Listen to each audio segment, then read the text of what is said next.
लोकशाही विचाराचा बुलंद आवाज लोक परिषद न्यूज। अधिकारी श्री जी श्रीकांत यांची छत्रपती संभाजीनगर मधून बदली झाली।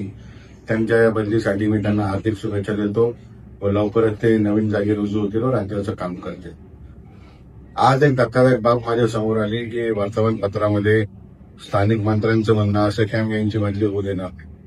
माझा प्रश्न त्यांना असा आहे की माननीय मुख्यमंत्री महोदयांनी घेतलेला निर्णय आपल्याला मान्य नाही का?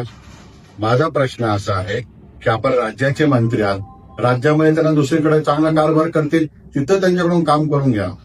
एखादा निर्णय जर केला, नवीन अधिकारी आणण्याचा जर निर्णय शासनाने केला तर नवीन अधिकाऱ्याचं आपण मनोबल का खचवताय?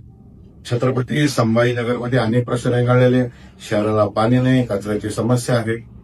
त्यामुळे कृपया माननीय मुख्यमंत्री साहेबांनी जो निर्णय घेतला तो सर्व शहरवासियांना आम्हाला मान्य आहे, त्यात कुठलाही बदल होता कामा नये अशी मी माननीय मुख्यमंत्री महोदयांना विनंती। तसं एक 4-2 लोक जे बदली थांबवण्यासाठी प्रयत्न करताय, मंत्री सोडून मी त्यांना थेट सवाल विचारू इच्छितो, आपल्याला कचऱ्याचा कॉन्ट्रॅक्ट पाहिजे म्हणून ही बदली थांबवायची का? थेट सवाल मी त्यांना विचारतो।